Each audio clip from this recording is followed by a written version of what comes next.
투자 의사 결정. 20세기 가장 위대한 투자자 중에서 존 템플턴 경은 싸게 사서 비싸게 판다. 워렌 버핏은 10년 이상 보유하지 않을 주식이면 단 하루도 보유하지 말라라는 명언을 통해 우리에게 교훈을 주고 있습니다. 이러한 말들은 가장 상식적이면서 보편적인 진리임에도 불구하고 평생에 걸쳐 실천할 수 있는 사람은 거의 찾아볼 수 없습니다. 역사적으로 누구나 증권시장의 파국을 이야기할 때 가장 싸게 살 수 있는 기회라고 확신하고 투자할 수 있는 용기와 결단력을 가진다는 것은 어렵고 힘든 일입니다. 그러므로 존 템플턴이나 워렌 버핏과 같은 결과를 얻기 위해서 투자자는 투자에 앞서 자신만의 투자 원칙을 먼저 설정하고 실천할 수 있다는 확신이 있을 경우에 주식 투자를 시작하는 것이 필요합니다.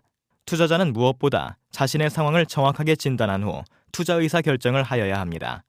자신의 투자 연령별 포트폴리오 구성에 있어서 투자 기간과 본인의 현금 흐름을 고려한 자신의 투자 성향이 우선적으로 분석되어야 합니다.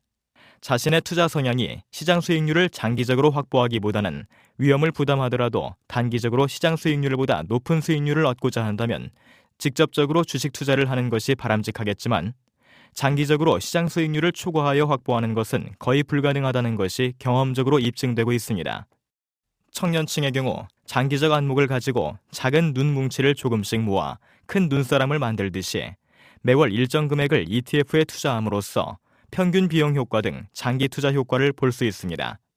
ETF는 이러한 투자자들에게 가장 적합하게 설계된 상품으로서 운용 보수가 매우 적고 거래가 자유로운 상품입니다. 일정한 주기마다 같은 금액으로 ETF를 매수하는 방법을 사용하면 몇 번의 클릭만으로 비싼 수수료를 지급하지 않으면서 적립식 펀드의 효과를 낼 수 있습니다. 낮은 수수료 효과로 인해 장기 투자하는 경우 복리 효과에 의해 최종 수익률은 큰 차이를 보일 것입니다.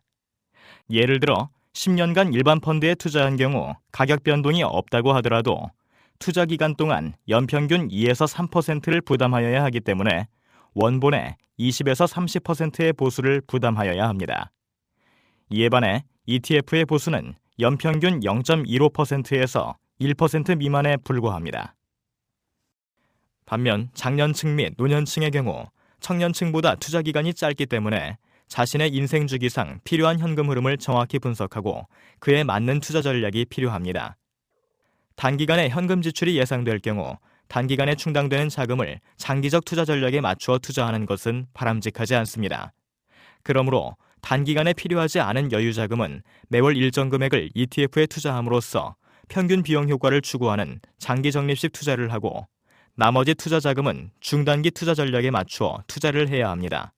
ETF는 표준화된 상품이기 때문에 개별적으로 주식 바스켓을 거래할 때보다 거래 비용이 훨씬 적으며 시장 지수에 대한 투자 상품으로 시장 위험만을 부담하고 개별 주식에 존재하는 부도 위험, 실적 악화 위험 등의 개별 자산에 존재하는 비체계적 위험을 제거할 수 있는 장점이 있으므로 개별 주식을 거래하는 것보다는 매우 안전하고 개별 주식 매도 시에 부과되는 0.3%의 증권 거래세가 면제되므로 거래 비용이 줄어서 단기 매매 시 개별 주식 매매보다 유리합니다.